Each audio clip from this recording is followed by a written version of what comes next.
சரி. ஸோ நம்மளுடைய golden entertainments chairman Sivaranjith Gopalakrishnan sir அவர்கள் வந்து நம்மளுடைய தமிழ்நாடு குடல் அறக்கட்டளையின் நிறுவனர் தமிழ்நாடு விஸ்வானந்தன் சுவாமிகள் அவர்களுக்கு கௌரவிக்கிறார். முன்னாடி போய் ஒரு பெரிய கைத்தட்டல் கொடுத்துடலாம். ப்ளீஸ். ரொம்ப மகிழ்ச்சியான ஒரு தருணம். சிவா அவர்கள் இந்த சிறப்பான விருதை ஏற்பாடு பண்ணியிருக்கார். நீங்களும் எல்லாரும் இந்த விருதுக்கு வந்திருக்கீங்க. குடும்பத்தை இந்த விருது பெறக்கு வந்திருக்கிறவங்க, இந்த விருதை வாங்கிக்கிறவங்க எல்லாருக்கும் என்னுடைய மனமார்ந்த மகிழ்ச்சி, வாழ்த்துக்கள். ஏன்னா ஒரு சந்தோஷமான ஒரு நிகழ்வு, நம்ம ஒரு அச்சீவ்மெண்ட் பண்ணுறோம், அதை யாராவது நம்மளை சமுதாயத்தில் கண்டுக்கணும் அப்படிங்கிறது ஒரு பெரிய விஷயமா இருக்குது. ஏன்னா ஒரு சில இடங்களில் மட்டும்தான் சில விஷயங்கள்லாம் கண்டுகொள்ளப்படுது. நிறைய பேர் வந்து இங்கே கண்டுக்காமல் நிறைய பேர் இருக்காங்க. ஸோ அதை ஒரு விஷயத்த சிவா வந்து கையில் எடுத்துருக்காரு. நம்ம வந்து சாதாரண தட்டில் இருக்கிற மக்களையும் கொண்டு வந்து இதை மேலே கொண்டு வரணும் அப்படிங்கிற விஷயம், அது ரொம்ப மகிழ்ச்சியான ஒரு விஷயம். இன்னும் போகக்கூடிய காலங்களில் இது இன்னும் ரொம்ப விரிவுபடுத்தி நிறைய பேர் வந்து சாதனையாளர்கள் கொண்டு கொள்ளப்படாமல் இருக்கிறார்கள். அவர்களுக்கு நம்மளால் என்ன பண்ண முடியுமோ அதை வந்து நம்ம உரிய மரியாதை நம்ம ஒரு ஸ்டெப் எடுத்து முன்னாடி வைப்போம்.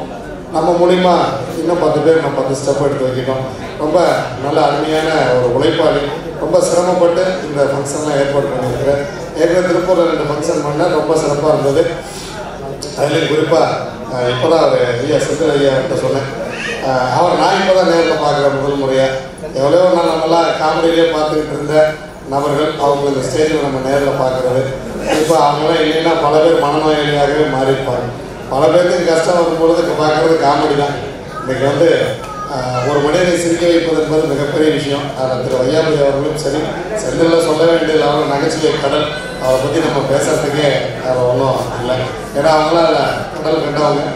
ஒரு தலைமுறை மிக மகிழ்ச்சியாக இருந்தது அப்படிங்கிறதுக்கு அப்போ இருந்த ஒரு காமெடி நடிகர் நிச்சயமாக ஒரு காரணமாக இருப்பார். இது வந்து என்எஸ்கே கிருஷ்ணன் காலத்துலேருந்து இது வந்து தொடர்ந்துகிட்டே இருக்கும். நம்ம வந்து சமுதாயத்துக்கு பயன்படும் வகையில் ஏதாவது ஒரு விஷயம் செய்கிறதே ரொம்ப மகிழ்ச்சியான விஷயம். அதில் அவங்க 2 பேரையும் நீங்கள் சந்தித்தது ரொம்ப மகிழ்ச்சியான விஷயம். ஸோ நீங்கள் எல்லோரும் இங்கே வந்திருக்கிறீங்க. தொடர்ந்து நீங்கள் எல்லோரும் சிவாவுக்கு ஆதரவு கொடுக்கணும். சிவா இன்னும் பல ஃபங்க்ஷன் பண்ணி இன்னும் பல கடைநிலை இன்னும் எவ்வளோ பேர் வந்து அவங்க ஊரளவுக்கே தெரியாதவங்களாக இருக்காங்க. அவங்களையெல்லாம் கொண்டு வந்து அவங்களுக்கு உண்டான அங்கீகாரத்தை கொடுத்து அவங்க ரொம்ப சந்தோஷமாக மகிழ்ச்சியாக இருக்கிறதுக்கு சிவா வந்து இறைவன் எல்லாருக்கும் எல்லா வேலையும் கொடுக்குறதில்ல. நம்ம எல்லாருக்கும் ஏதாவது ஒரு வேலையை இறைவன் கொடுப்பான். நம்ம அந்த வேலையை தான் செஞ்சுட்டு இருப்போம். எனக்கு ஒரு வேலை கொடுத்துருக்காங்கன்னா என் வேலையை இன்னொருத்தருக்கு கொடுக்குறதில்ல. உங்களுக்கு ஒரு வேலையை கொடுத்துருக்காங்கன்னா அந்த வேலையை இன்னொருத்தருக்கு கொடுக்க மாட்டான். உங்களுக்குன்னு ஒரு திறமை இருக்கும். அந்த வேலையில் உங்கள் திறமையை காட்ட சொல்லி தான் இறைவன் அந்த வேலையிலே உங்கள் வேலை கொடுத்துருப்பான். இது வந்து இந்த உலகத்துக்கே பொதுவான ஒரு விஷயம். எல்லார் கையிலையும் இறைவன் ஒவ்வொருத்தருக்கும் தனித்தனியாக ஒரு வேலையை கொடுக்குறான். அதில் நம்மளுடைய திறமையை பயன்படுத்தியவர்கள் வாழ்க்கையில் வெற்றி பெறுறாங்க.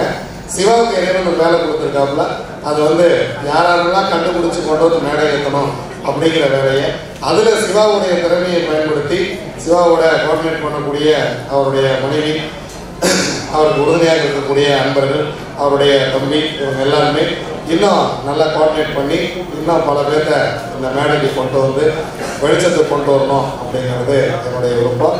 உங்களுக்கு நான் சொல்ல விரும்புகிறது என்னென்னா, நமக்கு கொடுக்கக்கூடிய வேலை, கடவுள் வந்து எல்லாரையும் ஒரே மாதிரி படைச்சார். நம்ம எல்லாரும் ஒரே மாதிரி இந்த உலகத்துக்கு வந்திருக்கிறோம். ஒரே மாதிரி இந்த உலகத்தை விட்டு போயிடுவோம், அதில் மாற்றமே இல்லை. நமக்கு கொடுத்த இந்த வேலையில் நம்மளுடைய திறமையை பயன்படுத்தி நாம் எவ்வளவு தூரம் முன்னுக்கு வர முடியுமோ அவ்வளோ தூரம் வாழ்க்கையில் நம்ம முன்னுக்கு வரணும்.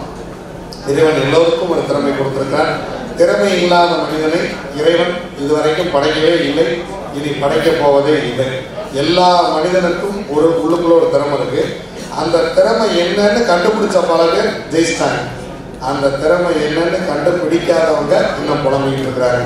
வாழ்க்கையில் என்ன முன்னுக்கு வரலையே, எனக்கு என்ன கடவுள் கொடுக்கலையே அப்படிலாம் இல்லை.